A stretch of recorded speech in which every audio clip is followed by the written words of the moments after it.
Hello and welcome everybody to episode 245 Locking It Down with Lucy. We gotta hope, we gotta pray that it's gonna be A-okay. I don't know what this warning means. I mean, I do want to know what it means. It's saying, oh, your bit rate's not the right bit rate, but I checked my bit rate and I've got enough bits. But compared to YouTube saying no. So somewhere between me setting the bits and the bits getting to YouTube, there's like a disconnection of something or other. And I don't know what. So we'll see what happens. Bloody hell. You fix one thing, another thing falls down the toilet. Why? Why has life got to be hard? Give me some wins. But hopefully today we shall be winning here on Lock It Down with Lucy. What a fiery start. I'm sorry. I'm all rolled up. It is hot. It's hot. It's sticky. It's gross here. So welcome. Episode 2, 4, 5. Can you believe it? We've been on the air, if we can call it the air, for many years. And I can say that now, not facetiously. We have been on the air for many years. It's been 5 years now. So thanks for sticking with us. Let's see what we got here today on your Friday edition. Yes, before we get into that, apologies for yesterday. I couldn't make it back home in time. I had to work late on a little thing called the State of Play. And so I had to stay behind to figure things out. And by the time it was done, I was like, I'm not making it home in time to do the show or to get ready, so I was like, we'll just move it to tomorrow. It's been busy. We did have somebody who unfortunately had to take the week off kind of suddenly, so that's left our team with one person down, so there was a lot more work to do. So yeah, it caused a bit of a backlog, but sending our best wishes to that person though. I hope that everything is all right with them, because we love them. So let's see who's in the house. Don't know what I'm saying in the house. Who is in the house today? Ding dong. We got Chris J saying hiya Chris J, good to see you. We got Terence waving. We have Dusty Saints getting hot in here, so turn on your fan, it is getting hot. I feel like I've been okay, apart from when I just sat here and started talking and being energetic, then I started getting warm. Jamie saying hello. We've got Jameister saying hello Lucy in chat. Ina Graham says hello Lucy and hello everybody. Terence asked what is the thumbnail in the background. It's a whale made out of old plastics. It's in Canary Wharf. If you go to Canary Wharf, don't know if you'll ever happen to go to Canary Wharf, Terence. It's a bit of a way for you, I know. But yeah, it's a big, massive whale, and it's like built out of old tricycles and computer bits and crocs and just crap, like just basically plastic that ends up in the ocean. They made a whale out of it. So it's pretty cool. KRP TV says, hi Lucy, happy Friday. Happy Friday to you. Happy Friday. We are here. I'm so happy it's Friday. It's been a long old week. Every week's a long old week. Every day is long in your Juness.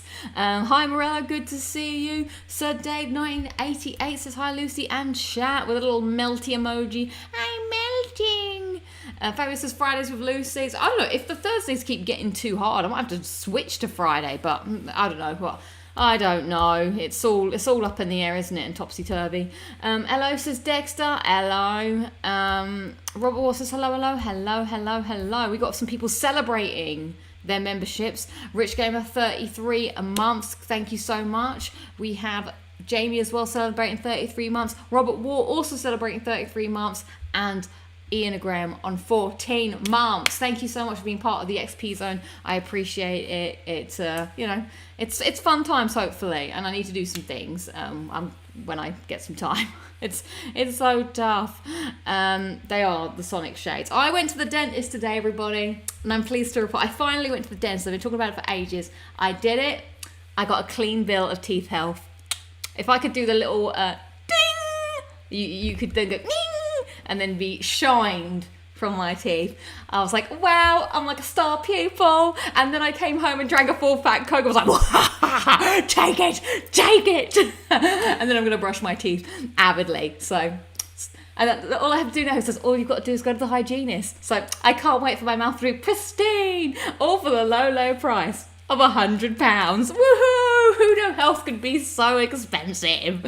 Bloody health.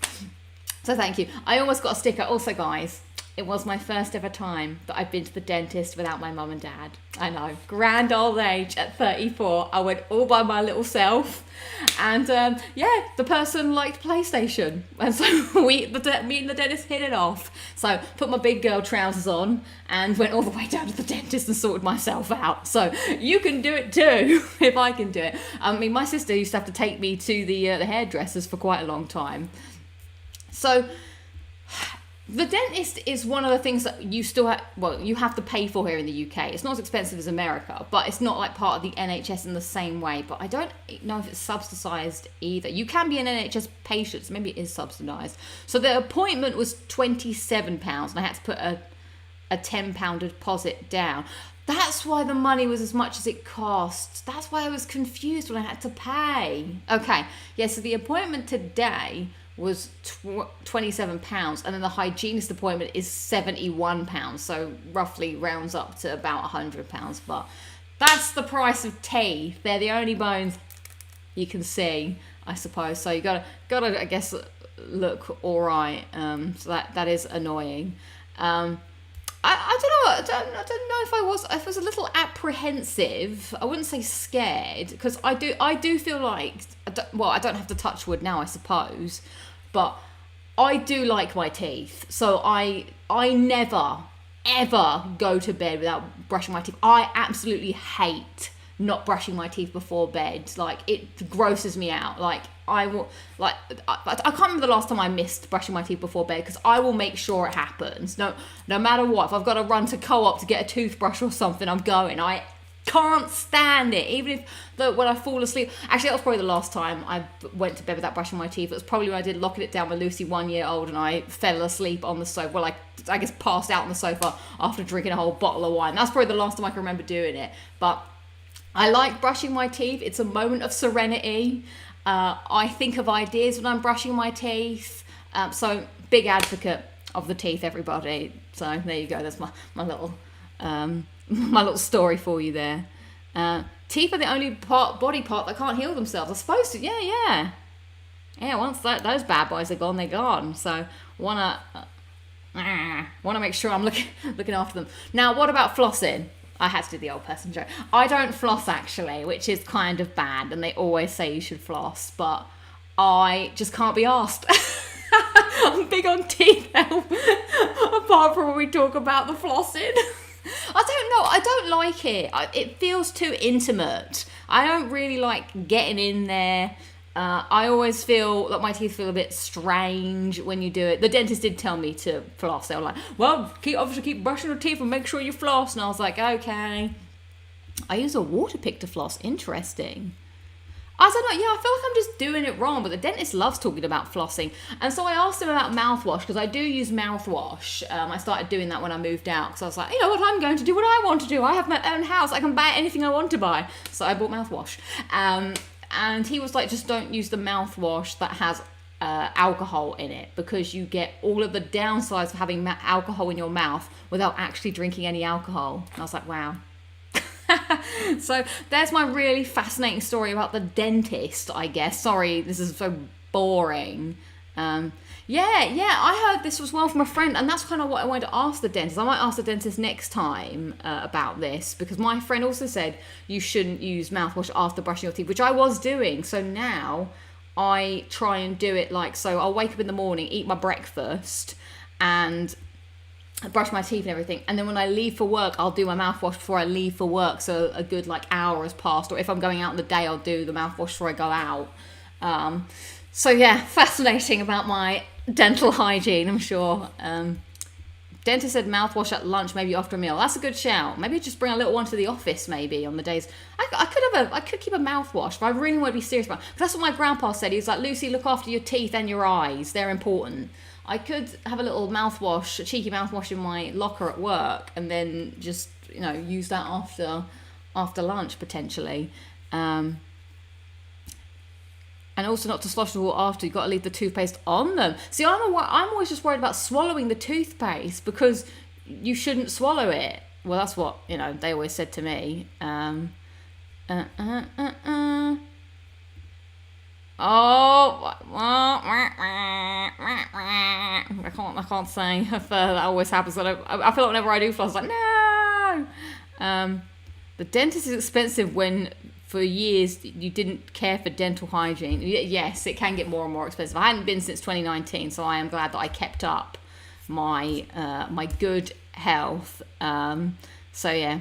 I'm always checking live streams to hear about dentist ventures. As I was like, exactly, this is why you come here. You want to hear about how great my teeth are, surely, and how I passed. Dun, dun, dun, dun, dun, dun, dun. Lucy passed the dentist. Ding, ding, ching. So I'll tell you, hopefully next time when I go to the hygienist now, it'll be good. I'll have squeaky clean mouth and I won't go again for another 5 years. Even though like you need to come every 6 months, like, please. You think I'm dropping 71 pounds to clean my teeth from you every 6 months? That's how they get you with the old gimmick. I'm like, I'm good, thank you. I'll come when I want to come. Yes, dentist zone cleared. 11 minutes of talking about our dental routines. How adult of us. Exactly. So, yeah, now that that's done, like I said, one of my goals was to try and sort out all of my health things because I had let them slide since I moved out because, like I said, my parents would like, let's have the dentist, we're all going, let's all go. And then my dad would make us brush our teeth in the street and then spit it in the gutter. And then my friend found that really funny and I was like, why? We're spitting in the gutter. But I suppose it must have looked weird, like my dad and then all the three of us being like, right before the dentist, like, blah, blah, blah, down the side street, and then we'd have to walk to the dentist. So, alas, that's what used to happen. Anyway, you're probably not here for click for the gameplay, stay for the dentist adventures. We need dentist simulator. What do they see? Also, he was asking me questions about the PlayStation while he had his little stick thing poking around in there, and I was like, I was like, it's not really very efficient. Oh, and I had an X-ray. It's the first time I've ever had an X-ray on my mouth. So that was kind of weird. So touch wood, I've never actually had an X-ray before, and I was a bit like freaked out by the concept because obviously X-rays are a bit of radiation. So obviously they put this thing in your mouth and then they run out the door and they're like, okay, we'll be back. And then they run back in, put it on the other side, and then they run back out again. And then so I was like, I don't know why I just shut my eyes. I didn't want my eyes to be radiated. But then now thinking about the radiation was inside of my mouth. I don't really understand. I don't like X-rays. I don't like the thought of it. But I get it. If you're a dentist and you're being exposed to X-ray radiation a lot, even if it's a small amount, obviously that builds up and stuff. So, yeah, I didn't like that. Yeah, proceeds to run as a bomb. Yeah, exactly. Yeah, and now I'll show you about my dentist time. Yeah, so then I saw my teeth and I was like, wow, that's my teeth. I wish I'd looked harder at my wisdom teeth. I've got one there and one here and not here. So, he said it was all good. It was all gravy, baby. So I've already been naughty since coming back from the dentist. I ordered a takeaway. We're going to talk more about it later. And I had a milkshake. So I already feel like I've been quite exuberant in my drinking habits today. I then had half a full fat Coke that I will open in my fridge. So I then downed that. So everybody, today I'm drinking water on the show because I feel like I need it. It's a hot day. I've already done enough damage on my teeth and on my drinking habits. So water, it's great.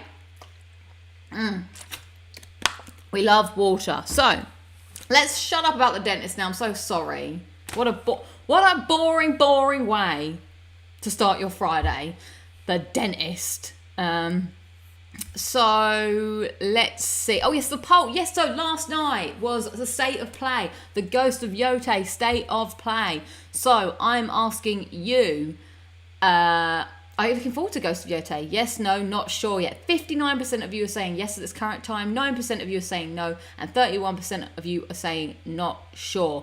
So I'm looking forward to it.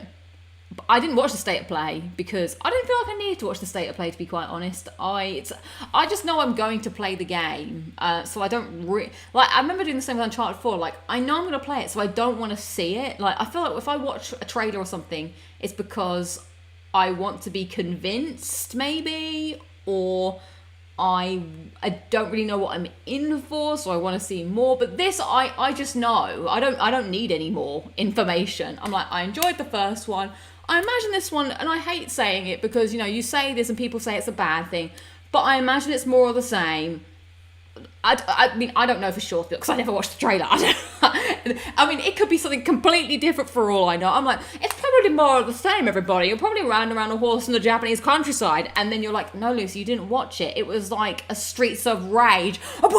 She was like, slaps people left, right, and centre. It's now 2D. And you go from screen to screen. I'm like, well, I should have watched the State of Play. But I don't think so from what I've seen. So I think it's going to be fun, grand. I'm into it. So yeah, I'm looking forward to it. I am not in... Well, actually, I don't know, actually. The thing about the credits is you don't know if you're in the credits until they come out. So I actually found out that I'm in the credits for Death Stranding 2 after I slagged Kojima off last week. I didn't even know that I'd be in the credits for Death Stranding 2. And I'm like, and another thing, Kojima, if you walked past me... So yeah, you don't know until it comes up, to be honest. But I haven't really worked on it. I had to just do some stuff for the website before the thing went live to get some stuff uploaded. So that's what happened in that. I'm not in it. Kojima didn't scan me or anything. He doesn't have my feet on file. I'm just in the credits for being part of the digital design team. Have you seen me? Am I in all the games that I slag off? I'm in Horizon Forbidden West. I'm in Death Stranding 2. And I'm in God of War Ragnarok. Damn, crazy. Who would have known? Jacob Novak says, love the looks of the golden Yote PS5 slim plates. Those are pretty damn cool. I don't know if you can really see. I did make the page for that, by the way. So if you go to the website, look at the page. That was my work. I don't know if you can see, but if you zoom in, it's all like embossed, which is really cool. So I think this is one of the best ones they've done. I won't be buying it, though, because I don't really... Well, firstly, I have Lufa, who is a standard edition. He's a standard model, so I wouldn't be able to get the covers for him anyway. But pretty cool. So, yeah. Cool to see that people are hyped about it. Yes, it's the sequel to Ghost of Tsushima. Gonna be great, but we will miss Jin. I'm excited to see what I can't remember what this woman's called.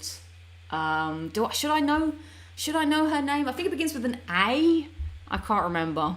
Ian Graham says, absolutely excited for Yote, not gonna lie. Having thoroughly enjoyed Tsushima, Yote was a no-brainer of a purchase. Yes. So I think that's the breath of fresh air I'm kind of looking for this year. So Atsu is her name. Thank you.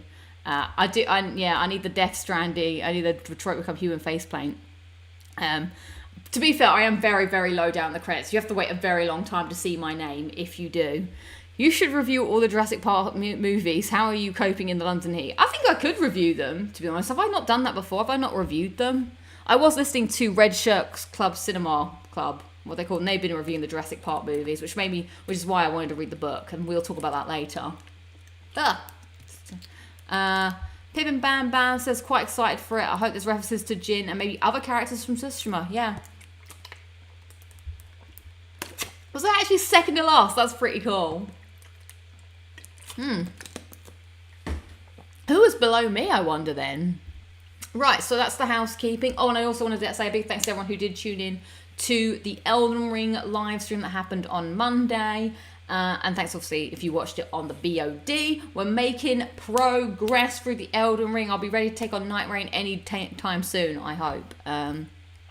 Keep an eye out. Keep your beady eyes for you. You never know when I may pop up.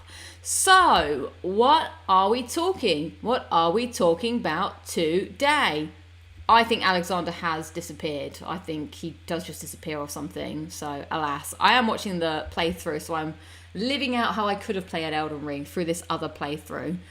Right, let me check my show notes. I'll take you to the show notes. Bum, bum. Oh, I suppose it's now where we talk about highlights and lowlights of the week. I have no other housekeeping to inform you of. So let me know what's been going on this week. I'm just going to check my calendar to see if I am going to be here next week. Yes, I should be here next week. All things going well. I shall be back with you for more Lock It Down, Lucy, on Thursday. So not really much has happened this week for me while you write your highlights and lowlights of the week and while I make sure I don't roll over any essential cables down here.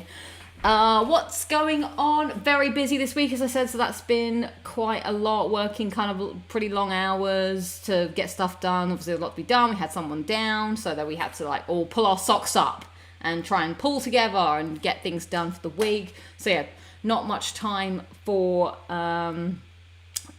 downtime, to be honest. I haven't really played much, but at last weekend I had a great night out, a spontaneous night out. I was invited out the night before to go and do karaoke with some friends. I know, very on brand for me. Like Lucy always talk about karaoke, but this was a slightly different karaoke. It was a different group, a smaller group, and what I loved about this karaoke was we were with someone who was from a musical theatre background, and they did all of like musical songs, all of the Disney songs. Someone else also did them as well, but this person who did it, I believe the name was Jack. Sorry for us. I think it is Jack. This is the first time I'd met Jack.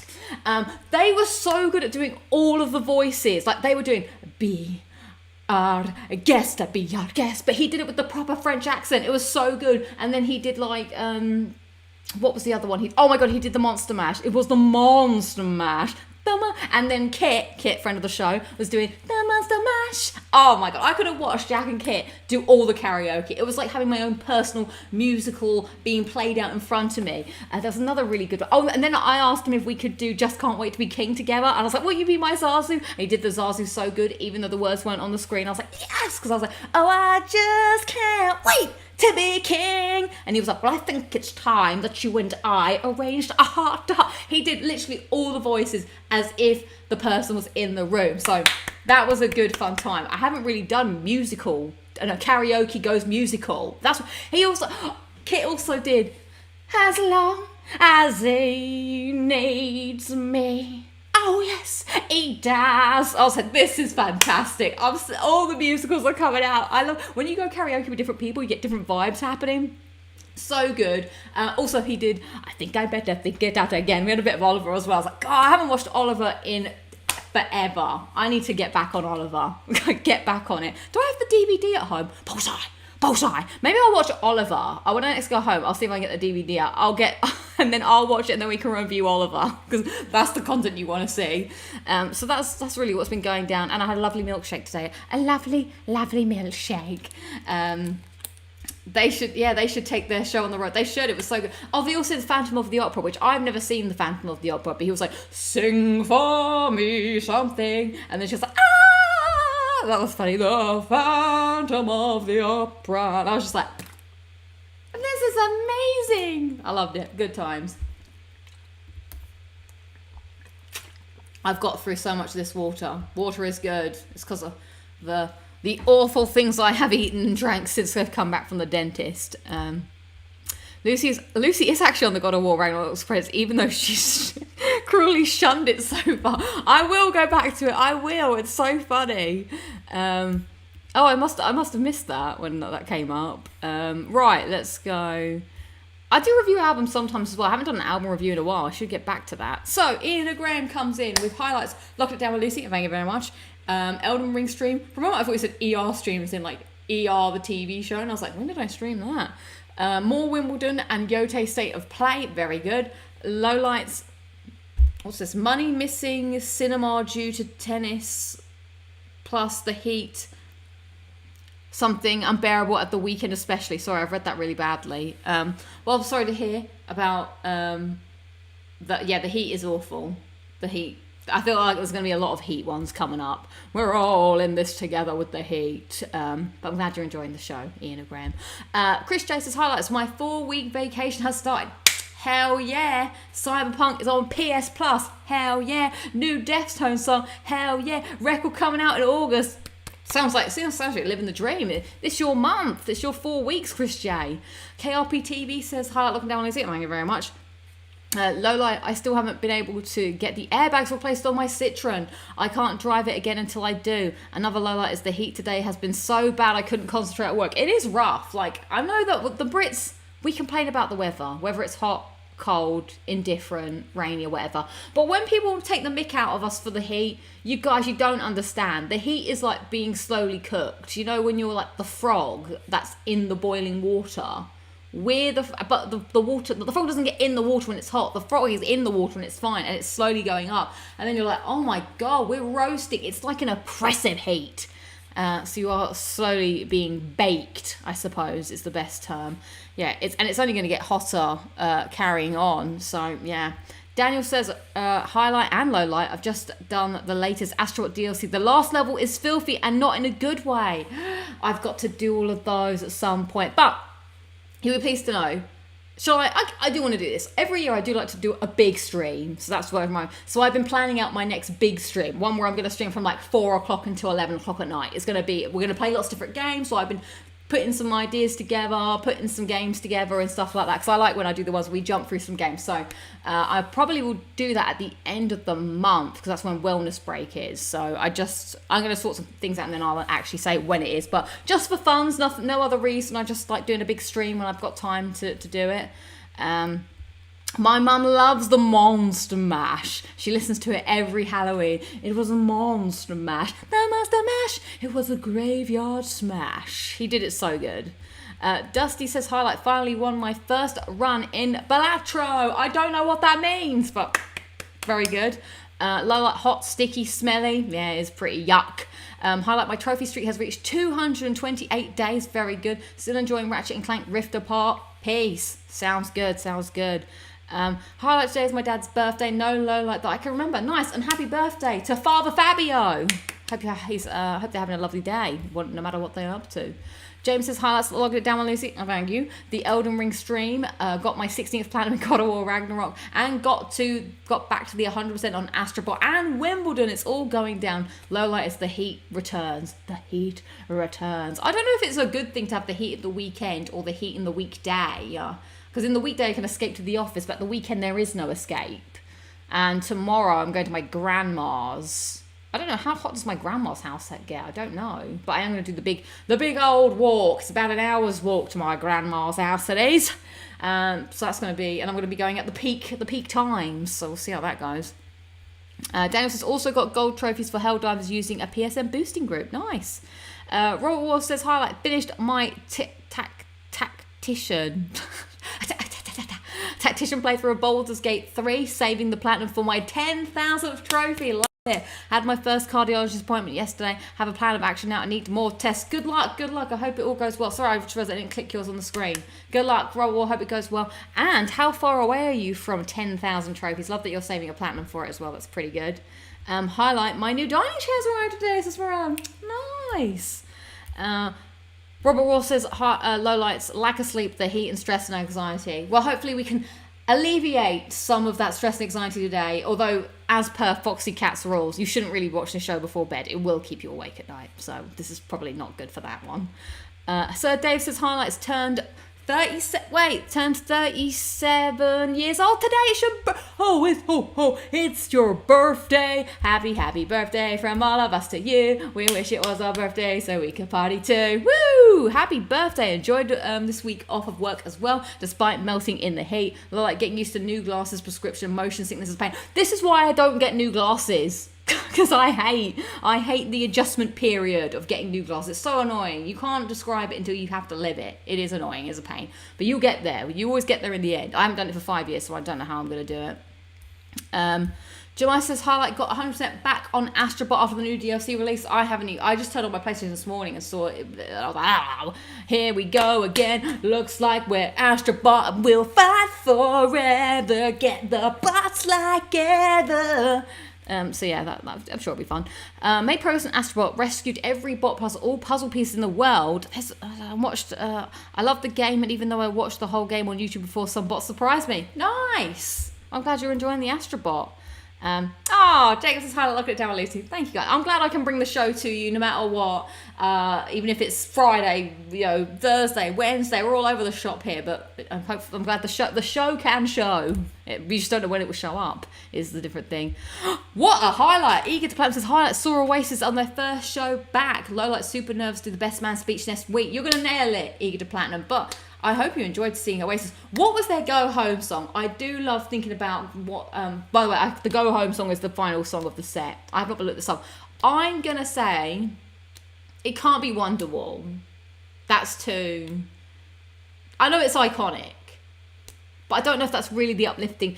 Don't Look Back in Anger, I think, is a good one, because everyone will go, Elsa! Oh, Sally, can't wait. You know it's too late. I'm gonna go for that. I think that would be a good go home song. I look forward to seeing what the actual go home song was. Jacob says low light raining most of the week for 3 to 4 days straight. We can swap. Actually, I'm done with the rain. Sorry, I don't want to swap anymore. I rescind my swap. Fly Highlands says highlight. I have ascended the social plane and am fully committed to the pure programmatic lifestyle. What does that mean? Low light, the heat. The heat is pretty rubbish. Well, congrats on your highlight. I don't know I don't know what it means. I'm not sure how to decipher the words that I've just read out loud, but sounds good. I'm glad it's a highlight for you. Let's see, any new ones coming in. People are talking about the last Astrobot level being tough. We'll see how we get to that. The new VIP bots in Astrobot are cool, and yeah, the last level is pretty tough compared to the others. But oh dear, we are in trouble. The final Astrobot level was actually ridiculous. It took 4 to 5 hours of attempts. Really? Well, damn. Also, one of my mates at work, who's a singer, did his own rendition of the Monster Mash last year. Nice. Gamero says, highlight of the day, finished the Severance 2 seasons highlights. I still have a lot pending at my job. Yeah. Well, I'm glad hopefully it's the weekend you get to chill for a bit. I am going to walk in this heat. And I will walk in this big heat. I don't know why I can't stop singing songs today. Unlike every other day where I also sing hot songs. But, just take it slow. And have some water. I think it'll be all right. It was Champagne Supernova. That's pretty good. Champagne Supernova in the sky. Someday you will find me caught between. Oh, that is a good one. Champagne Supernova. Oh, okay, I'll accept that. I think that's a good go home song to send everyone off home happy. I did see on Instagram people standing outside the stadiums to listen to it. I was like, that is a pro strat to do that. Let's see if there is any more. I think we've made it. We've made it to the end. So thanks for sharing. I hope you are well. And, like I said, it's good to be here together.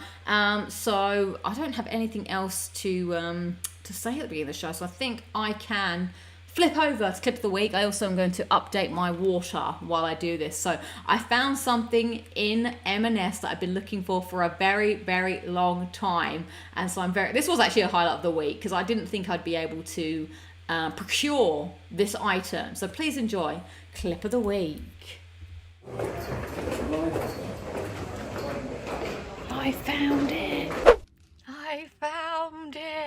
Can you believe it? It's here. I just went to Sainsbury's, M&S, just to see. And there was loads of them. I should have recorded it. Now I'm thinking about it. Now the problem is, I've come to a soundproof booth because I'm embarrassed about filming it at work. But it's cold and I feel like it needs to be eaten while it's cold. If I take it home, I think it's going to be gross. So I'm going to have to eat it now. Let's go. Is this going to work? Okay. Da-da-da. I'm so happy, but I'm really full because I ate too much food for lunch, but it has to be consumed. All right, it is strawberry with sweetened filled fat soft cheese, creme fraiche on a brioche style bread. Oh my God, this is gonna be like dessert. Oh my God, it smells so good. It smells like a cheesecake or something.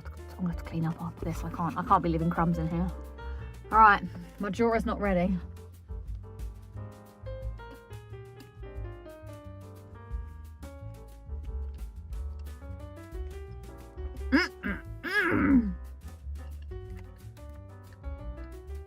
That's everything I wanted.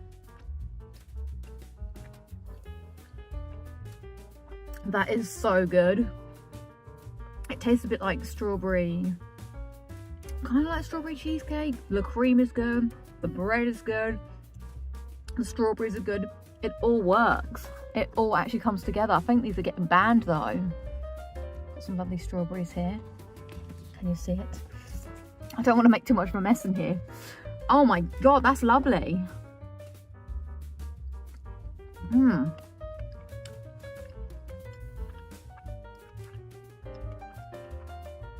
That's a really good dessert.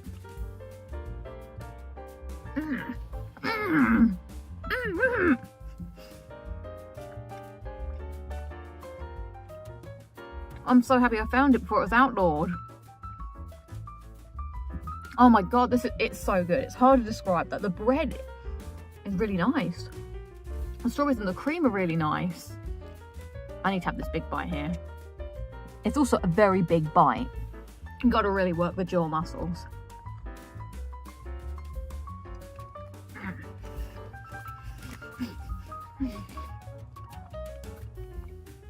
I love this. Quick little side note. I feel like when I was walking in here, it feels like, you know, in Mean Girls, where you don't have anyone to sit with, so you just sit in the toilet cubicle by yourself to eat lunch. I don't want people to see me come out of here having eaten my lunch, like I'm a loser that didn't have any friends to eat lunch with. I'm very embarrassed now, so it does feel a bit like that, so I'm gonna have to like stealth my way out. But there we go. That's the strawberry and cream, or actually it's technically the Red Diamond strawberry and cream on soft sweetened bread, limited edition, in time for Wimbledon. I loved it. Have you managed to, it's a bit strange now. Have you managed to get your hands on it? Is it weird that I've come and sat inside a noise cancelling booth to record this? Maybe.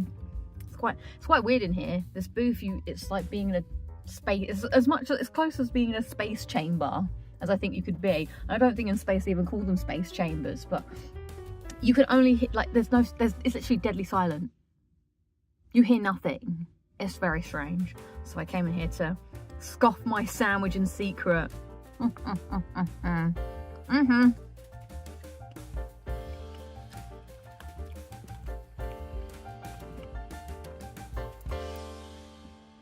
That's all I got for you today. Goodbye. I didn't think about the dentist. Everyone in chat saying, you did this before the dentist. Yeah, that was Wednesday. I did that. This clip should have preceded the dentist talk. There was another clip. Oh, I thought he'd frozen then. I thought we had frozen. Lucy's boss catches the show and notes she's been skiving off in the soundproof booths again. You're in them soundproof booths again, eating sandwiches. No, Miss Trenchbull, I'm not. No, we do have a wellness room at work, but that's not that. Those are just because everyone's on meetings all the time. They just made some like booths that are soundproof so you can to do meetings. But my friend, he said that he was in the sound booth room, and then there was some kind of big event that was happening, and because sometimes the floor gets closed off for like if people are doing presentations. So he was in the sound booth room having a meeting, and then when he opened the door, everyone looked at him, and he said he felt like he was coming out as Doctor Who. And I was like, mate, you should have been like, what year is it? And really played into it. 2025. You've got a fantastic year. Anyways, I'll let you human beings get on with your meeting. And he should have just had the room, played along with it. I would have reveled in that. I would have loved to come out of my soundproof booth and pretend like I was the Doctor. It's either the TARDIS or it's the choking. Either. I don't know, to be honest. It's a bit strange. If you're in there too long, it does feel like you can't breathe. Even though when you're in there is like some kind of like airflow. It's a bit strange. It would be nice. That would be nice. Oh, thank you for the update. Okay, it's good to know. For a sec, I thought you found somewhere you wanted in London where Astrobot invaded this week. No. So yeah, the sandwich was pretty damn good. Now, I was very full after it. It was a very dense sandwich. That's why you only get one. Like, you really do feel it. You're eating it, and it's so good. It's like, as I said, eating like almost a cheesecake or the middle of a cake. But yeah, a lot. Very nice. But you can't make a habit of them. They are a nice treat, and a nice treat only. So there we go. Clip of the week. I'm glad I managed to find that diamond sandwich, because I went to so many M&S's to look for that, and I just stumbled across it just one day randomly. What is my favourite type of cake? I like a chocolate gatto, Black Forest gatto actually, to be more precise. Is that a cake or is that a gatto? I suppose it is a gatto. I was always a big chocolate cake person. I think I still am a chocolate cake person, because I don't really like icing on the usual regular cake. Victoria sponge is good as well. That is a nice cake. And maybe something with lemon. I do like lemon desserts. Controversial lemon desserts. I thought the sandwich was AI at first. You can never know with AI what's real and what's not. Right, what are we talking about today? Yes, I also want to give another quick shout out to Rue, another guest of the show. We did a hackathon this week. That was good fun doing that, even though it was busy. We did a lot. We did a hackathon Oh, my signal is dropping. Are we okay? It seems to come back, and we get, when you do the hackathon, you get Uber Eats money, and I have £73 of Uber Eats money, and but this time you have a time limit to spend it. I've got to spend £73 of takeaway before I get to Wednesday. I don't know. I never have takeaways, everybody. This is such a dilemma. So I bought a takeaway today, which is why I had a milk. I just went a bit mental. I was just like, all right, I'll get a milkshake. I bought Popeyes because I'd never had a Popeyes before. I was like, let's just buy something. Dinners and cakes, exactly. So I got the milkshake. It was strawberries and cream. That was very nice. I thought it'd go, as it's free, I was like, let's just go for different things. I bought Popeyes and bought a bunch of nonsense, and I couldn't even finish it. I bought so much food, and that was only 30 quid. I've still got 53 more pounds to spend on takeaway. I could do a big order for my family. That's a nice thought. I never eat takeaway. Literally never eat takeaway. I don't really care for it. Like, it took me ages to decide what I wanted because I just didn't really want anything. And I don't really like the fact that I ate too much and I feel a bit sick because I'm full. I'm not made out for the eating life. I could never be a food eater. So anyway, I don't know how to spend the rest of this money. Now on Uber Eats, someone has said groceries.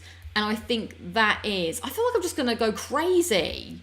I might just do a big Sainsbury's shop with it and buy a pint of Ben and Jerry's ice cream. I'm going to buy things that I never buy. I might just go on a crazy shop where I buy things that I wouldn't normally spend money on because I have to spend this money. It's like a Big Brother challenge now. It's like a food challenge. You have £73 to spend before Wednesday and you're like, oh God, let's just buy everything. Yeah, I could get some frozen meals. That's a good idea. So I have stuff in the thing. That's a nice shout as well. The only thing, I like this idea. I could buy what I need and anything more.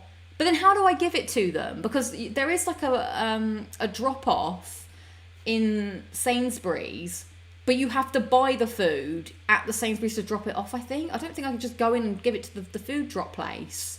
So I am going to buy myself a pint of Ben and Jerry's ice cream, I've decided. What else do I want? I don't even know. I also feel like my Uber Eats just didn't have, like, I don't want McDonald's. I don't like McDonald's, but Burger King, all right. But the one takeaway I do like, Uber Eats doesn't have it. No Papa John's, no Domino's, no Pizza Hut. What are you doing? That's immediately the first thing I do. And I was like, where's it gone?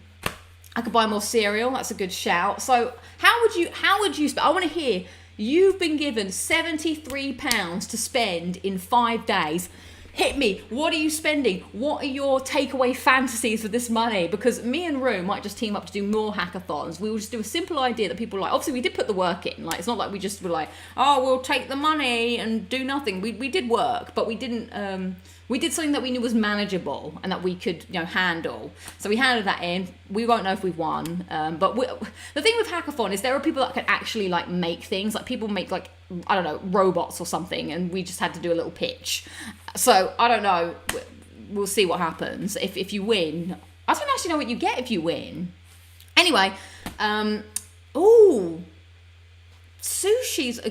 Sushi's expensive. So maybe I'd get sushi.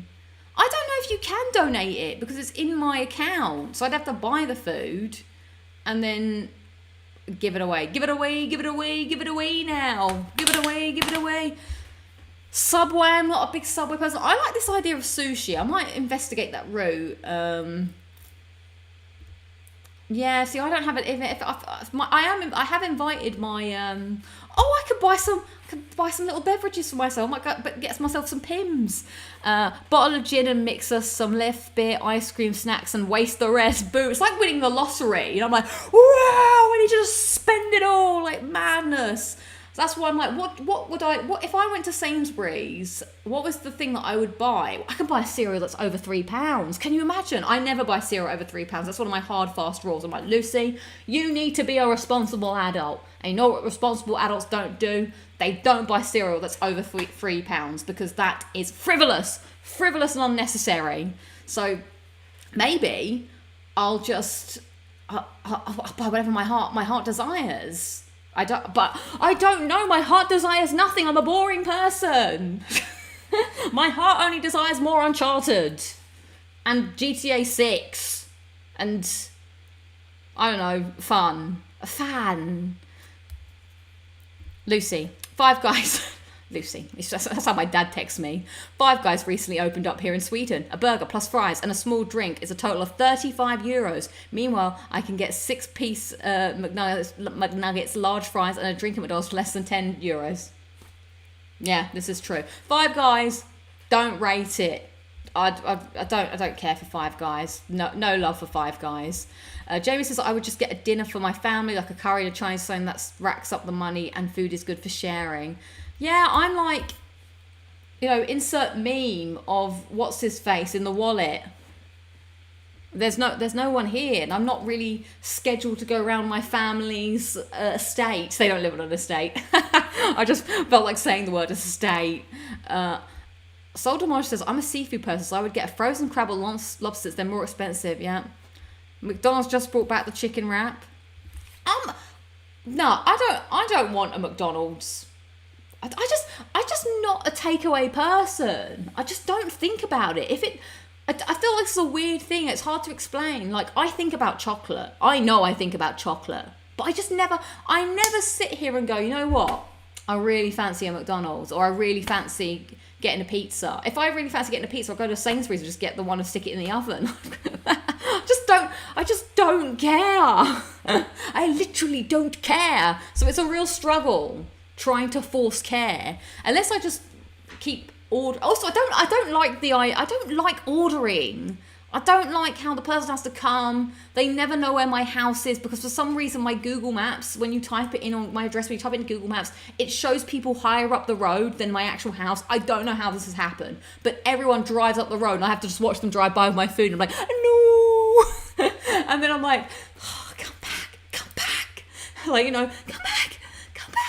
And then they're like, bah, and then I feel embarrassed because then everyone in my flat knows I've ordered food, and I'm like, I'm going to take it off. And then I have to then I don't like going out in the dead of night throwing my food shame away. I don't know why I'm all caught up in this. I don't like anything about it. I'd rather just not. But I am going to buy a pint of Ben & Jerry's. That's 100% going to happen. Get some long life milk. Oh, I might get some chocolate. That's a good shout. Yeah. Also, I don't like when I see sometimes on the app, I don't think it happened today, but the Uber drivers, they do multiple drop-offs. And I'm like, why are you going that way? I'm over here. What? And then it's like you get your stuff and you're like, oh, great. Now it's like semi-cold or whatever, because they've done a loop of the area, dropping everyone else's food off. So yeah, it's weird. There was a story once on telly about some guy who rang his supermarket to complain that his pizza had no topping on it. He then realised he was holding it upside down. Oh no, that's embarrassing. No, so whatever food you'd buy, I want to hear your fantasy Uber Eats takeaway with £73 to blow before Wednesday. Sometimes I eat at Burger King, but when we buy food outside, it usually roasted chicken in the supermarket. It's pretty good. I have to do, so my brother and sister, I don't even think so I'm on the siblings group chat. Every week they're doing like, oh, I'm going to order a Casper's or order a Creams. I don't even know if I like Casper's or Creams. I look at it and it looks overwhelming. I don't know why I've gone on a rant about takeaways, but I just feel like if I had pieces of a puzzle, my takeaway puzzle piece just doesn't exist. It's not there. My I want to buy things puzzle piece is not there. I'm missing certain puzzle pieces that other people will have. And I'm just like, done. No. Order a steak to my house. Can you order steak? I don't know if you can get steak just delivered to your house. I'm not King Henry VIII. I'm like, more, I need more. Give me the chicken off the bone. Oh! Everything almost went crazy then. I almost dropped my headphones. So I guess I'll figure it out. I'll find a way. And if I do end up doing a food shop, I might just see if I can buy extra food and then take it back to Sainsbury's. What a weird thing to do. I'm like, hi everyone. Not that I'd have to announce myself to the Sainsbury's. Like, ladies and gentlemen, we have a customer here with an announcement. Announcement from a customer.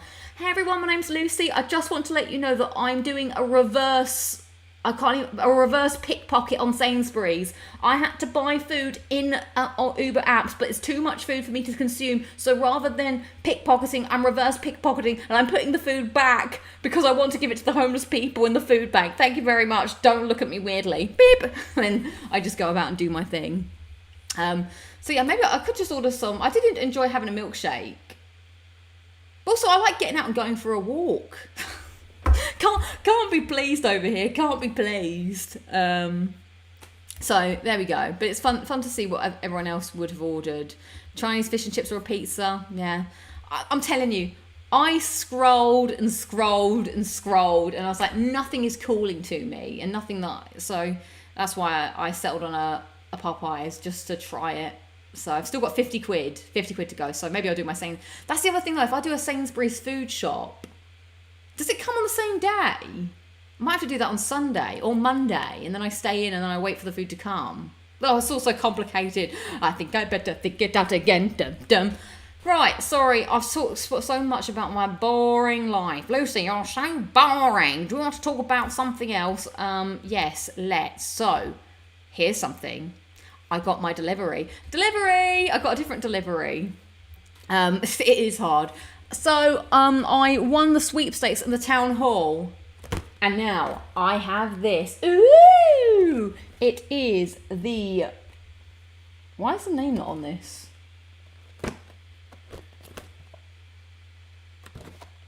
That's weird. Oh, okay, yeah. It is, yes, it's the Chroma Pearl DualSense wireless controller. Ooh, so I thought I'd do a live unboxing for you. Look at that, the seal is unbroken. So let's crack in here. I want to know what the texture of it is. Is it going to be shiny?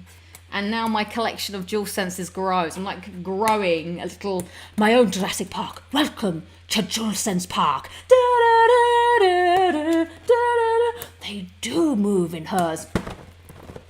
All my DualSenses moving across the screen. Like, oh my God, it's miraculous. Oh, I can't even open it with my bare hands. I don't want to ruin the case. Too many, Fabio. Too many. I've started a collection. Is this my 7th DualSense controller? I was counting them, I believe, last week.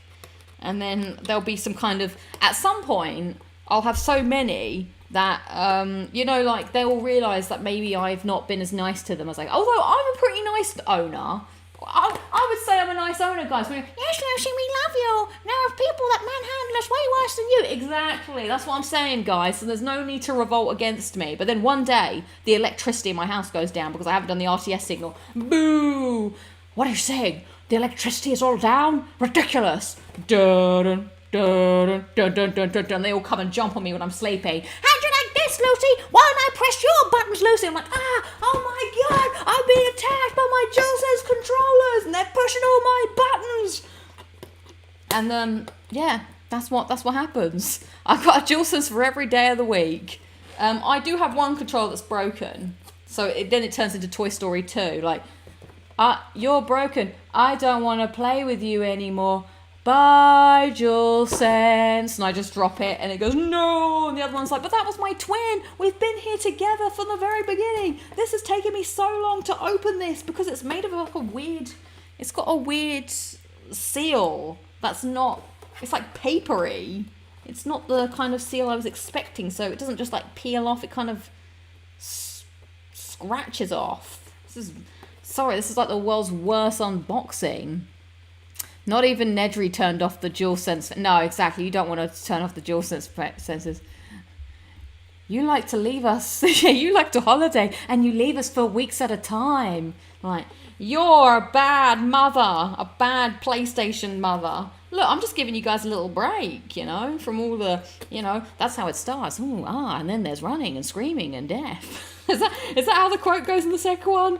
Like, that's what happens when... That is exactly... Oh my God, that's how playing a video game starts. You start up a new game and you're like, ooh, that's how it begins. There's oohs and ahs. And then by the end, you're like, beep, beep, I can't believe this. I can't get this trophy.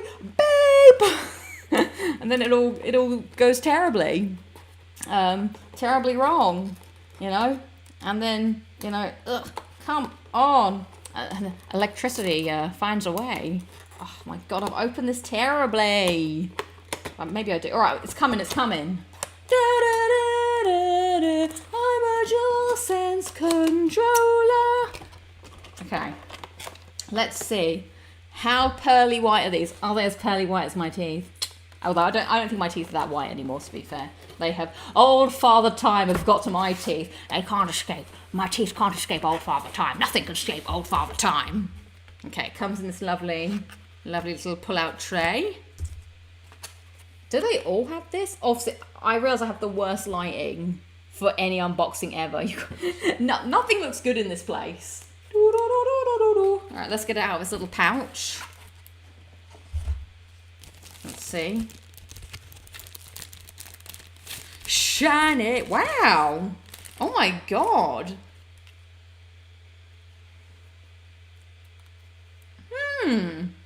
It's actually almost silver. It's more silver than pearl. This is actually very pretty.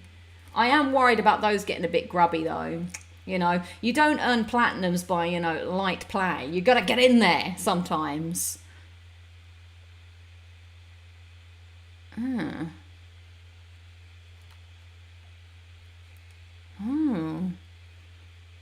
It's quite nice. The buttons are like a grey colour. Can't remember if the buttons are grey on all of them. Is this going to become... Oh, they're very white. It's. You think it's pearly? I think it looks more silvery, but maybe it's in this light. It just looks a bit more silver than pearl. So there we go. My new DualSense. Welcome to the family. You're a family, any one of us now. We're a family, any one of us now. Will you help me beat Elden Ring? You're a family, any one of us now. Woo! Hi everyone. I'm Pearly.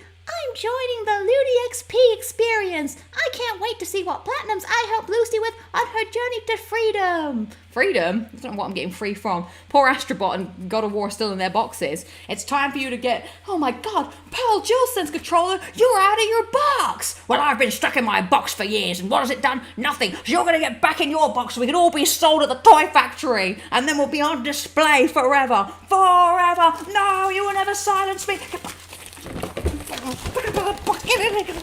Okay. Whew. Someone's got a bit excited about being alive. Whew. Put that away for now. So, right. One day, right before Looking It Down with Lucy begins, this is the DualSense army. We have... Yeah.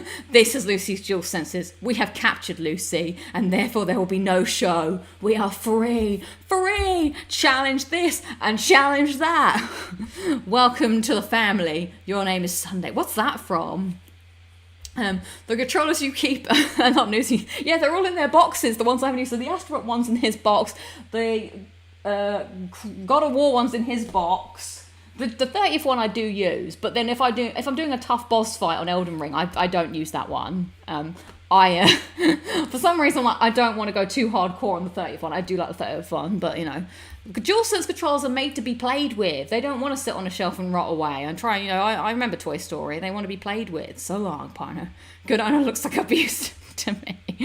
Right, so let's move on from that. What are we talking about? Okay, yes, right. So, from controllers, we're doing a hard turn here. Hard turn. Snowflake, my name is Sulfate.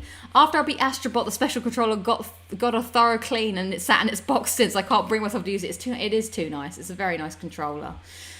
Okay, so more time to talk about things that aren't video games for a bit. It's because the only games I'm playing right now is Skyrim, which, good update on Skyrim.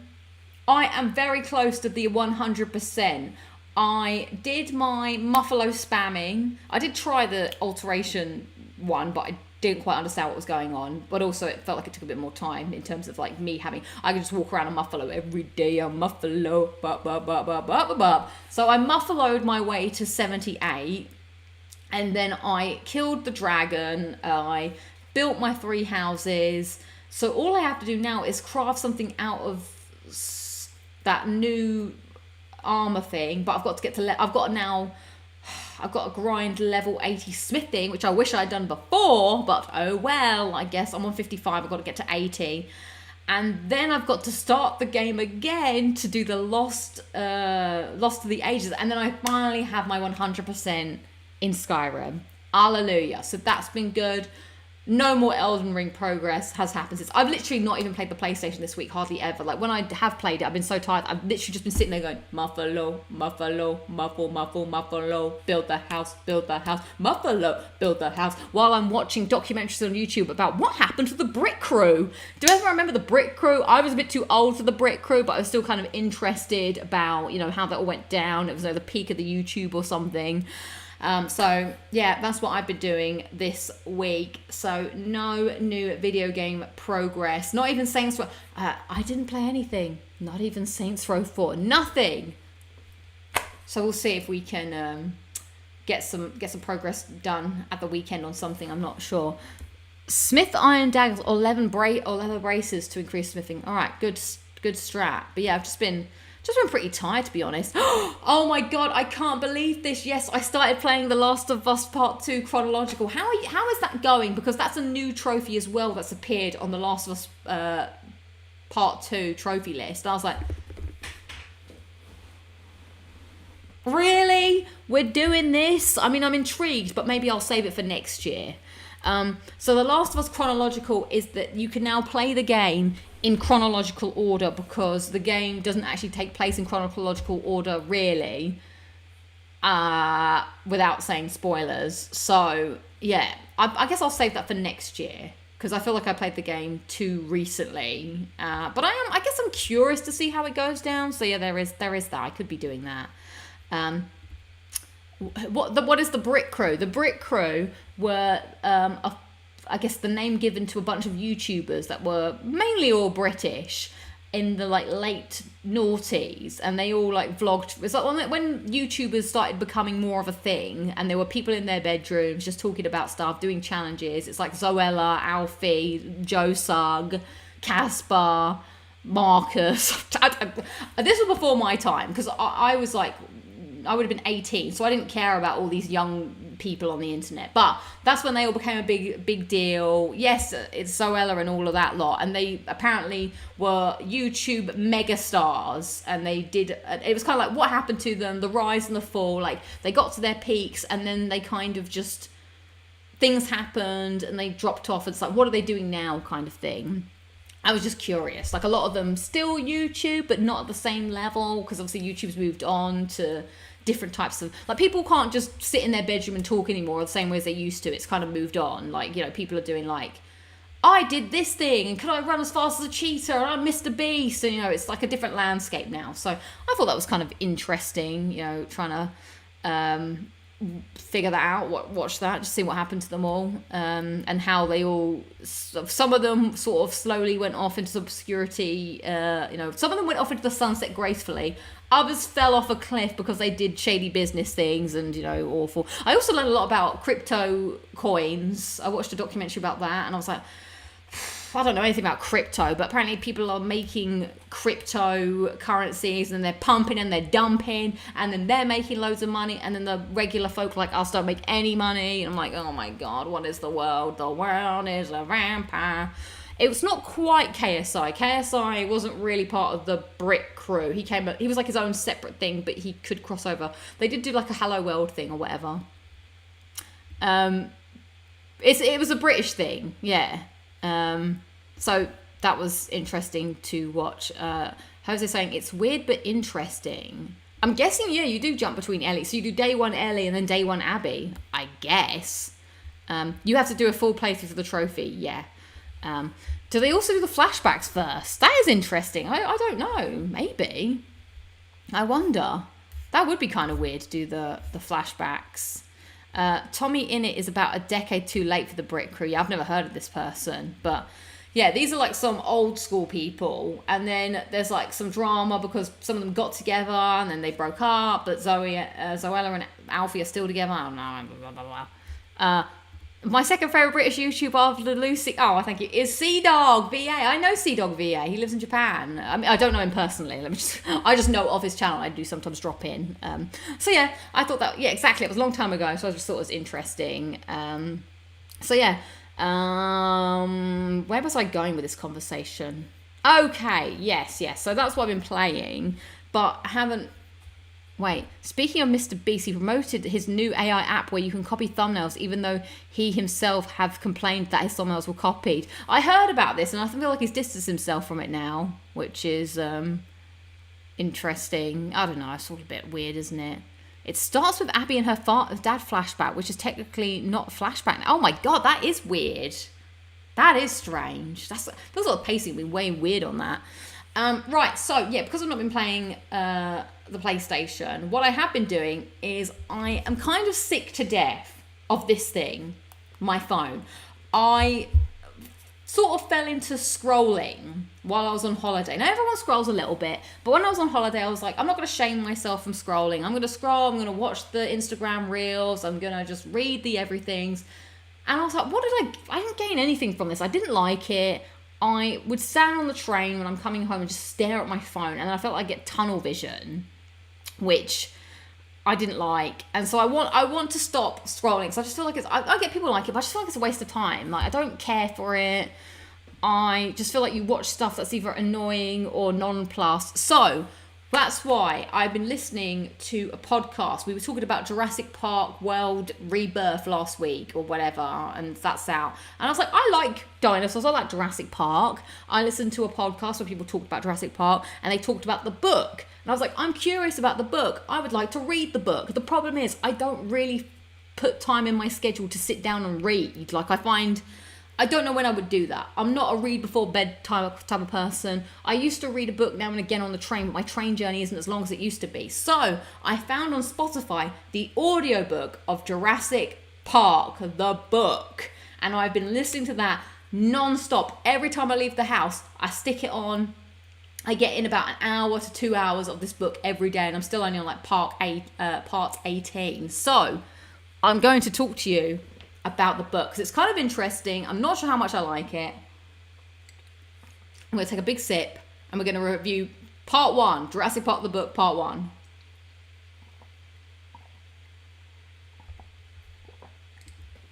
I hope so. I hope I'm reading the right version. I'm not reading some fan fiction. I think it's the legit Michael Crichton version.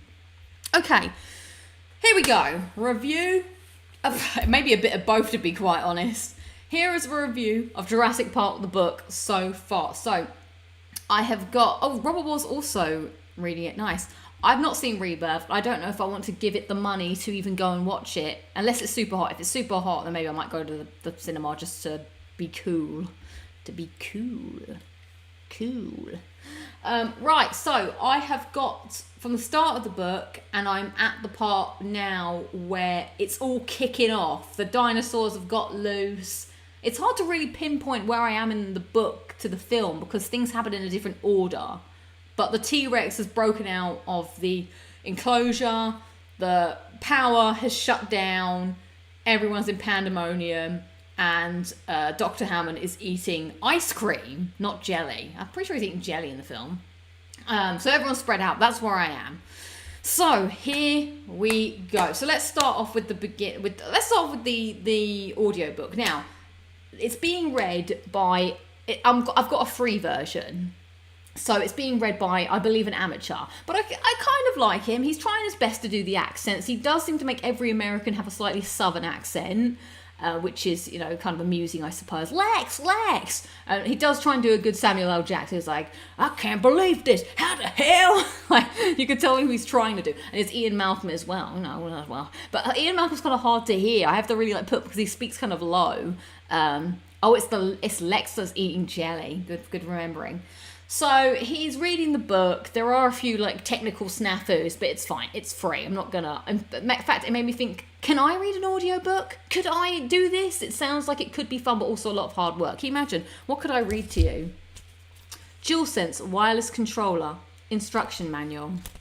Lucy opened her instruction manual and read it carefully. Before use, she said, carefully read this manual and any other manuals for compatible hardware. Retain instructions for future reference. Lucy thought about reading the rest of the manual, but decided it's not worth it. She's used to DualSense many times before. It can't be that difficult. It can't be that difficult, Lucy said, throwing the manual down to the side and continuing her live stream where she was reviewing the book of Jurassic Park. So, Let's start off with the beginning.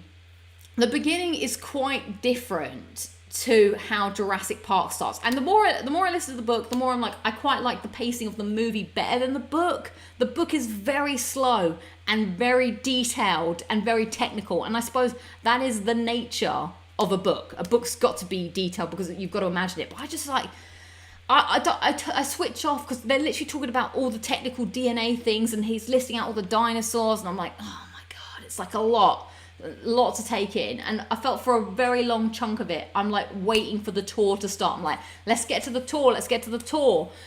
You can already see bits of the book that have been taken out of the first movie and put into the different movies, which is kind of interesting. And I also can see why certain decisions were made. But so far, most of the characters are there. They're all in the movie, apart from a certain small amount of people. So I'm going to throw the spoilers. Before I throw the spoiler hand up, because I want to talk about some of these differences in more detail. And I mean, I guess it is kind of spoilery, but at the same time, that a lot of it is it's Jurassic Park. You've seen Jurassic Park, you kind of know what happens, I am enjoying listening to it. It is interesting. But yeah, I could do without the technical stuff, but I definitely also think that I just enjoy the film a little bit more. Right, so the spoiler hand's going up. If you do not want spoilers for Jurassic World, the park, it is about 30 years old at this point, is it? Maybe.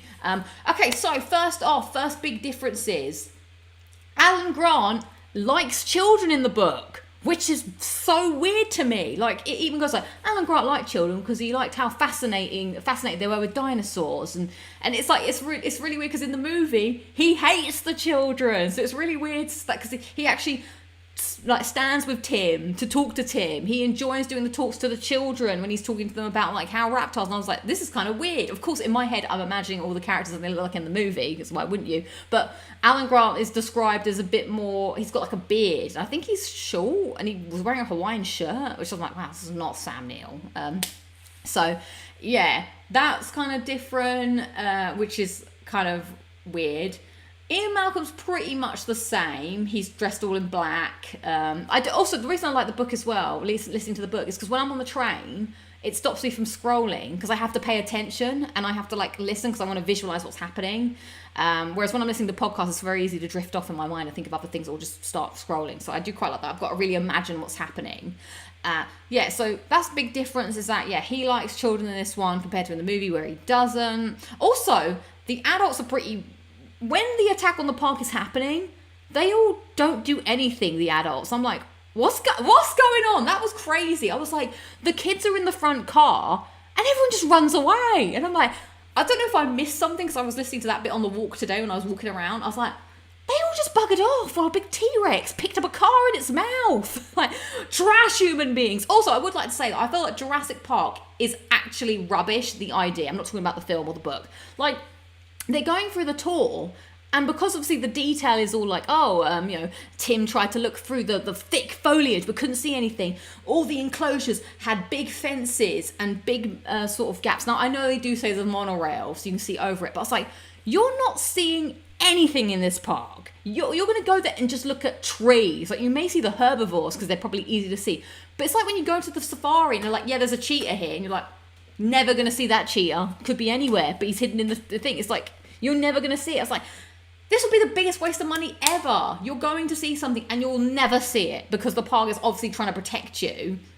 So that's one of the things that sort of crossed my mind. But yeah, him not liking children is a crucial plot point in the film, which is why I'm like, wow, I wonder how things are going to play out now that he does like the kids. Is that going to be different? So that was kind of interesting. The next big difference is the beginning of it takes a very long time to get to the park. So obviously in the movie, you've got the suspense. It's raining. There's like something in a containment unit. There's the tease. Oh, hold up. And then like, whoa. And then, it's, and then the goat's leg is like, and you're like, oh, interesting. So that doesn't happen. In fact, it does happen, but a bit later, kind of, but not quite. So the beginning of the book starts with an archaeological dig, which does happen in the first movie, but they're talking about like some guy. I hadn't got right into the listening of a book yet, so I kind of found this kind of difficult to comprehend. But something happened to a guy who died some kind of frothingness. So there was like, so there've been cases of people, of a guy dying, and there's also then there's the hospital scene. And some of the things in this are like kind of like crazy what happens, and I can see why they're not in the film, because that's like quite awful. Like, it wouldn't get, I don't, what rating is Jurassic Park? Is it 15 or something? I know it's not quite a kid's film, but I don't think it's an 18, although in The Lost World someone does get ripped in half. So there's another bit. Oh, right, yes. So someone is being treated for a raptor attack. Okay, yes, so something weird's happening there. Yeah, the whole premise is slightly different. So there's a raptor attack happening at the archaeological dig. Then there's like a hospital in Costa Rica where a woman's giving birth. And I'm like, what's this got to do with Jurassic Park? Anyway, she puts the baby in another room, and then the nurse comes back to find that the compies, who aren't in the first film but are in the second film, are eating the baby. I guess alive. I don't know if the baby was died another way, but she's like, opens the door, and she's like, oh, she saw these lizards like crawl like over the crib, one with blood and flesh. The baby was surely dead. And I'm like, there's baby death in the book. There's no need for baby death. So the compies have eaten a baby, and then the nurse just writes it off as like, you know, asphyxiation. I'm like, that's a bit dark. So that happens. They also have another chapter. So there's lots of chapters that happen before you even meet the main cast. You have other chapters where there's a family going on holiday. You spend actually quite a lot of time with this family that goes on holiday. Now, as Robert Wall said, this is the same family that you see in the beginning of the second movie, because the second movie is bringing in the compies, which are those little, like the little lizardy ones. So there's a whole sequence of the family going on holiday. The dad and the mum and the little kid runs off, and the little kid gets attacked by one of the little dinosaurs. They go to the hospital. A guy is like, oh, interesting. You've obviously been bitten by a basilisk lizard. And it's like, you'll be fine, little girl. Obviously, her arm all swelled up and it was quite dangerous and everything. And but they were like, oh, yes, definitely a lizard. You'll be fine. Puts them on their way. He goes and he finds a half-eaten one of these lizards, and he sends it off to a laboratory to be identified, because the girl drew what she said the lizard looked like, and they're like, that looks like a dinosaur. And he's like, she doesn't know how to draw a lizard. She clearly just a little child, doesn't know what she's drawing. And it's like, I don't know, little Tina's very perceptive. She remembered that you were wearing the same shirt but a different tie yesterday. And he's like, wow, she is perspective. What? You know what I'm saying. Maybe I should check this out. So then they send it off to the lab. The lab's like, wow, this is so weird. And then another woman comes and goes, that looks like a dinosaur. That little girl's drawn a dinosaur. No lizard had 3 legs to stand on their hind legs. And then they're like, we're going to send this to the dinosaur expert. Finally, Alan Grant comes in, and they're like, you know, doing their little digs. He's with Ellie. I can't quite tell if there's anything going on between him and Ellie. It's kind of like, in the film, you get a sense that there's some kind of romance, but it's not very overt. It's not clear. They've got something going on, but they're not like PDAing all over the pot. They're not like, oh babe, oh my god, we're waiting for the raptor enclosure. Let's snug while we wait to see the raptors there. Like, none of that's happening. Like how teenagers do in theme park rides. They're controlling themselves, but I don't get any romantic sense from them. So they're doing their little dig thing. There's a lot of information about dinosaurs and what they do. They get a phone call, and it's like, oh, there's a dinosaur. I want you to see it. And then he gets a fax, and he looks at it, and he's like, by God, it does look like a dinosaur. This is crazy. We should investigate this. Then some guy comes around and blackmails them, kind of like in the film. Richard Hammond calls them up and is like, hey, I'd really like you to come to my park. It's of absolute imperative that you come. And he's like, doctor, I can't come. I've got to go. I've got work to do. I'll pay for your stuff at no expense. Blah, blah, blah, blah. And so he's like, oh, well, if you're going to give me loads of money, I guess I will come. And there is this dinosaur thing. I'll have that dinosaur sent straight to the island, and you can investigate it there. Okay, bye, love you lots. So they're like, okay, we'll go. And he's like, oh, Mika, just for the weekend. You'll just come for the weekend. Lovey. So they agree to go just for the weekend. And then off they go. And then there's a whole sequence of them. Richard. I'm getting confused because his name was Richard Attenborough, but Richard Attenborough's the guy from Top Gear. That's funny. Oh boy. Right. Oh, Ellie is a lot younger in the book. Is going to marry a dentist. Interesting. Okay. So Richard Hammond from Top Gear's in this now. Anyway, then there's a bit in the thing where they're all on the plane, they're talking about something, and apparently Dr. Grant has helped Richard Hammond for the past couple of years with any dinosaur questions. He doesn't really know why, because he's like, he's ringing him up being like, what do I feed a baby Triceratops? And he's like, why are you calling me at 3 a.m. asking me this information? I guess they would have eaten this, hypothetically. I don't know, they're all dead. So then they're on the plane, they pick up Ian Malcolm, and the dentist, we've come full circle. Suenya. And then they pick up Ian Malcolm. The guy who's doing the audiobook does a pretty good Ian Malcolm laugh. And then they finally get to the island. Now, this is where something's slightly different as well. That when they get to the island, they arrive when it's like cloudy and it's rainy, it's storming, and they actually arrive in the Brontosaurus, Dilophosaurus or whatever. Gennaro. Yeah, Gennaro. That's who it is. Then they arrive in the thing, and so they have that moment. They're touching down. Hold on to your butts. The helicopter was shaking violently, flashing, while the pilot, there's a dinosaur. And they're getting out of the helicopter like, my God, it's a dinosaur. Oh, yeah, because they didn't really know it was dinosaurs because they were looking at the plans, and it just says like, and it's also a lodge, a resort that they're building, a bit more like Jurassic World, where it's going to be a theme park. They're talking about building rides and stuff, and not just it being a park. So, yeah, I was really touched as I see when James May treats the sick Triceratops. Yeah, and then what about when Jeremy Clarkson just runs off and, does his own thing and tries to kill a raptor? God, Jeremy Clarkson needs to rein it in. So, anyway, they arrive in the middle of it and they're like, whoa, this is insane. We need to get back to the lodge. So they get back to the lodge, they're like still contemplating Jeremy Clarkson, introducing Jeremy Clarkson as Mondoon the Hunter, James May as Ellie the dinosaur thing, and Richard Hammond as the, we spared no expense. He'd be like, we spared no expense. I can't do it with Richard Hammond. Anyway, so they go back to the lodge, and he's like, wow, I can't believe this is actually dinosaurs. Anyway, the tour's going to start. The tour is always going to start very soon. Like, there's many lines in the book where it's like, come on, guys, the tour's going to start in a second. We have to go. And I'm like, finally, we're at the tour. This is, by the way, I started this book on Monday. I think we didn't get to the tour until Wednesday. Wednesday, the tour finally starts. So we're on the tour. Oh, my God, and the tour takes forever in the laboratory section. Now, another key change is that Richard Hammond, John Hammond, his grandchildren are actually the other way around. Timmy is older than Lex. Lex is actually the younger sister, and Tim is the older sibling. Now, fun factoids. When they were casting for the movie, they enjoyed that boy Tim. They liked Tim so much, I don't remember his real name, that they were like, well, we'll switch the ages around because we really, really like this little boy and we want to give him a role. And I think he missed out on a role in something else. And they're like, we'll put him in the role, and then Lex will be the older sister. But in the book, Tim is the older sibling. Tim loves dinosaurs. Tim has read Alan Grant's book. He is amazed. I mean, Tim obviously in the film likes dinosaurs as well. And he's like, Dr. Grant.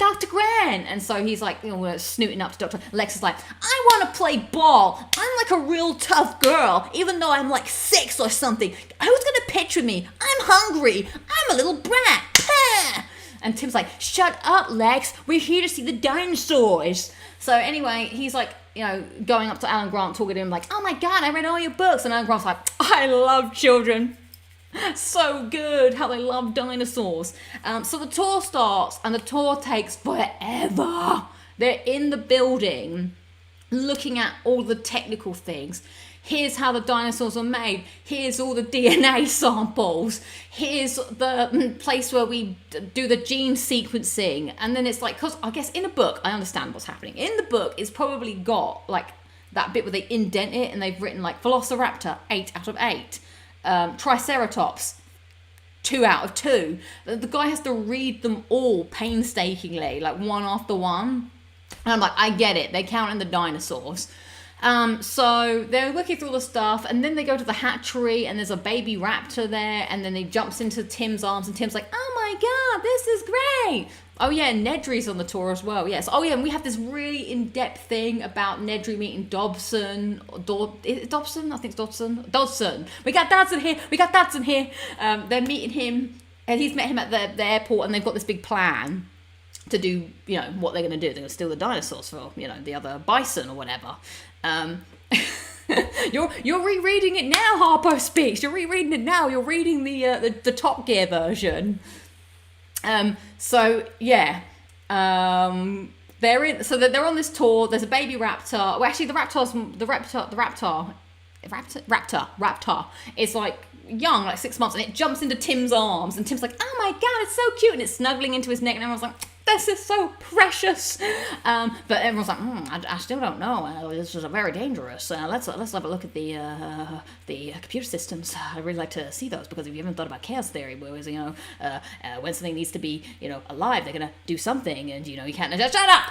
So anyway, Alan Grant and Tim are like, "We love raptors. Please, can we see more raptors?" And they're like, "You're in luck, because we have raptors for you. Come down to the little section." So then they go down and they actually see the raptors before anything exists. They like looking at them in their like pen, which I imagine is like the pen from Jurassic World. And then they're like, "We're being hunted," because they can't see anything, but then they see the eye. And then they come to the cage, and then they're like, "Blah, blah, blah," and they get electrified. They're like, they don't look very smart to me. And it's like, no, they do that all the time. They're learning or something, and they're like, "Wow, that was kind of cool." So it was kind of interesting. I don't know why I keep calling the raptors Reptar. I don't know why that keeps happening. I need, my speaking has been too much. Okay, let's just pause. We're pausing the recap for now. The key difference with this is they're here to investigate why children, there's been reports of children bites that have gone up in the Costa Rica area. And so they're there to see why that's happening. They're also there to see if this park is safe, because he wants to obviously open the park to everybody else. The main key thing is like dinosaur. They're suspecting that, well, we know. I'm reading the book and I'm like, I know what's happening. I've watched Jurassic Park. I'm waiting to get to the bits. But the whole key thing is like, they don't know it's the dinosaurs. We know it's the dinosaurs. There are dinosaurs that have escaped. And it's like, how have these dinosaurs escaped? They're like going into the mainland. So like, that's what the whole kind of more of the plot is, trying to work out why these escaped dinosaurs are out in the world. So the tour goes on really long. They're looking at the numbers. They're like, "How do you keep track of everything in the park?" And it's like, "Well, we have a computer system that says we have 235 animals. Let's run the computer system." And then I have to hear this guy read the computer system. T-Rexes, 2, expected, 2. Dilophoraptors, expected, 5, found, 5. And they're like, "What if you type in another number, say 300? It's like, "We can't," it's like, "That's a preposterous thing, Malcolm. Why would we type in 300? We know that there's no more animals in this park than the amount that we have made. We have tested it." "Yeah, because we made sure that all the animals in our park are female, so there's no breeding here." Unlike those people, did you hear about those people in prison who managed to get pregnant because they passed stuff together with a bit of cloth and they managed to do it in the old prison cells? Life finds a way, even in prison. So anyway, they type it in, it goes, the compies have gone up, and the things are like, "Oh my god, how is this? But impossible, it can't be, there can't be more animals, we've accounted for everything, there was no expense spared." They're like, "Well, it looks like they did find a way anyway." And then the guy's like, "Come on guys, it's time for the tour." And he's like, "Yeah, it's time for the tour, let's go, we're gonna go round on the little monorail." And I'm like, "Finally, Jesus Christ, this was a whole day of listening to the boring part of the tour." Lex doesn't care. Lex like, "I don't care. I just want to play ball." And Tim's like, "I can't wait. Can I sit next to Dr. Alan Grant?" They're like, "No, the grown-ups have to tour. You have to sit in the other car." And he's like, "That sucks. Man, that wumps." They go on the tour, and like I said, Jurassic Park sucks. You can't see anything. You see nothing. What I also think is interesting, they sort of like introducing the character. They introduce the dinosaur. They're like, "Oh yeah, that one lives in that one." They're like, "Oh." And then I can't really understand what happens, but Ellie gets out of the car at some point to do the Triceratops thing, and then doesn't get in the car, or they split up or something. I was a bit confused with what happened there. Anyway, they go, and then they get out and just wander about a bit and look at the things, and then they get back in the car. They're playing with the little binoculars, and the cars have stopped. Nedry is doing whatever he does. He's going to run away. And now the Nedry stuff happens a lot quicker, and oh my god, I listened to this today, and the Nedry stuff is violent. Like, this happens like way early. He runs away to go and find what's going on, and his death, I mean, it's bad in the film, but it is gruesome reading it in the book. Let me describe the scene to you. So There's like a big jungle kind of river that's going through the river, and he's like trying to find where Dodson is to meet up, because Dodson's supposed to come on the ferry, because all the systems were shut down, and that's because he did a computer code. You know, you've watched the film. So he's only got a finite amount of time to go, do the drop off, come back, and like nothing's happened, and he'll fix the day. So he runs off, but he's turned around in the woods, and then he hears like a woo woo woo woo, and he's like, oh, it's probably nothing. So he goes back, and then he realizes like, oh my god, there is a dinosaur. The words are worse, Jamie, because you can imagine the pictures in your mind of what's happening. So he obviously runs back to the car, and then he says in the book that he sees the shape of a dinosaur in the headlights of the car, and it's like, oh my god. So he kind of like doesn't really know what to do, and he thinks, oh, maybe the dinosaur's scared of the headlights, a bit like fire, it'll be fine. And then he feels like a wetness on him, and he's like, ew, what's that? Yeah, that's disgusting. And he feels another one. He's like, oh, that's gross. I'm getting in the car. And then his skin starts to like burn. He's like, oh, that's weird. And then all of a sudden he feels another one, and he feels a piercing in his eyes, like a stabbing. And he's like, ah! So he shuts his eyes tightly. And this is what's horrible about it. So he shuts his eyes tightly, and he can just see these white spots, and he's like, and he's in searing pain. And now he's like flashing about. Like, I remember this scaring me in the film. He's like trying to like find the car door, but he doesn't know what he's going to do. And then he feels like this red hot piercing pain in his stomach, and he's like, and then he puts his hand down, and the book says that he feels mush, and he realizes that his guts have been spilled, and he's holding his intestines. I'm like, oh my god. So he opens his eyes to see what's happening, and then he realizes that his eyes look the same open, they're black with the spots, and he realizes he's been blinded. Then he feels another piercing pain, and it's like, it's crazy, because the way the book is describing what he's feeling, because he cannot see what's happening. And I think that's what makes it really terrible, is because you're hearing about this pain that he's feeling whilst it's happening to him. And then it's like, and then he feels another, and then he realizes he's blind, and he's like, oh god, now I'm really screwed. And then he feels another piercing pain burning through his head, and he realizes that his head must be in the mouth of the dinosaur now, and he's just wishing for the end. I'm like, this is yeah, it's so graphic. I was like walking in the park, like, because I quite like the idea of walking in the park while listening to this. It feels like it's, dramatic. So I was like, that's a horror. Like, imagine knowing you are dying but can't. I don't know. Is it worse? Like, it's weird. Like, something's happening to your body. You can feel it, but you can't see it. I think that's awful. It's an awful death either way. So yeah, he's dead, and then the end finally came for him. Meanwhile, back at the, we're back on the Jeep bit, and they're looking through. I think Lex like, I saw something on the boat. I saw. I'm telling you, like, Lex, what did you see? There's something on the boat. So they're looking, and there's a boat that comes like a shipment or something. And then Alan Grant looks in his binoculars, and he's like, kids have really good vision even in the dark. And I'm like, what are you talking about? When did kids have night vision in the dark? Because she's not even using the night vision goggles. She's just using her eyes. He's like, I believe her, because he's a big kid fanatic. So he's like, I believe what she's saying. And he's like, let's see those binoculars. And he looks, he's like, good God, there's raptors on the boat. So the raptors have come on. So it looks like, I guess, the dinosaurs have been coming onto the boat and then making their way back to the mainland. And that's how they've been getting and biting children. Anyway, they're like, my God. Then the thunderstorm happens, and they're just waiting, and she ate her carrots. And this bit's pretty cool, actually. So now Tim and Lex are in the front car with their like babysitter guy. Alan Grant and Malcolm are in the back car, because they got to talk about how dangerous the park is. Like, this is terrible, blah blah blah. The power goes out, lightning strikes, and Tim says he sees a T-Rex just standing by the fence. And he's talking to Alan Grant on the radio. He's like, yeah, I see it. He's like, you see it, Tim? Yeah, I see it, Dr. Grant. Don't move. It's be all right. Lex doesn't know what's happening. And then the T-Rex starts to move. The T-Rex attack on the car does sound kind of like crazy. Like, it does the same thing. It goes boof. It breaks through the thing. It comes around. Lex is screaming. Eyes start stuck in it. And you're like, quiet, Lex, quiet. You need to be quiet. And then they're sitting in the middle of the car, and the T-Rex comes down and looks through the car and blinks at them. And then bashes the car over, and they go, ah! And then they're like, oh. And what the other guy who was in the car with them, he just ran away.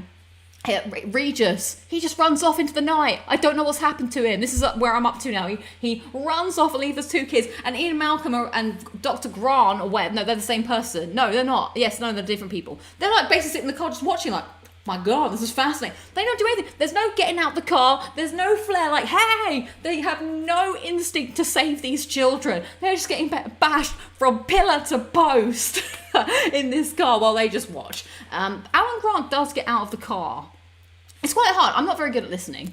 He gets out of the car. I don't know what happens to Ian Malcolm, but Alan Grant gets out of the car, and then he does get tail whipped by the dinosaur, and then he gets thrown away.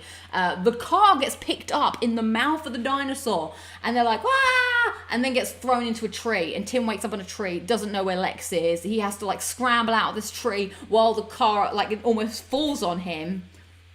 And that's where I'm up to. That's where I've got to in the book. Yeah, exactly. This sounds more like a horror film. So they definitely had to, dial back some of the crazy horror bits that are happening. It is interesting to see the differences. I can't wait to hear some of the other things that happen that apparently happen in the other book. And that's the intermission, everybody. That's the matinee. You'll have to come back next week to hear what happens in part 2 of the book. I like how I've been having the book read to me and then I'm reading it back to you. I don't think...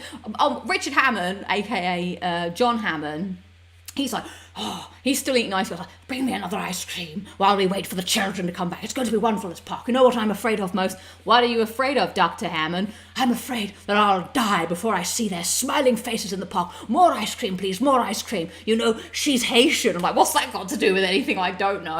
Oh, Muldoon's good. He's like, we have to get in the car. If he's gone out, we'll have to drive. And they have to drive to the park. And, he's very content just eating ice cream and and so that's where I'm up to. So all the hijinks, all the fun of the park, everyone is loose. I can't wait to see what's going to happen with the reptile raptors, how they're going to get involved. The guy reads very fast when it's all happening, so we have ended on quite a cliffhanger. Can't wait for part 2. So that is the first half of Jurassic Park, the book, the differences that are happening, the action that's happening. If you want to find out what happens in part 2, you could also just buy the book or watch the film, or you could be back next week for Locking It Down with Lucy 246, so you can see here the epic ending to a small book you may or may know called Jurassic Park.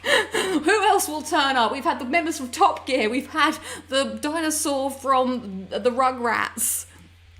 You should write some Jurassic Park fanfiction. I believe they're already doing that now. It's called Jurassic Park Rebirth.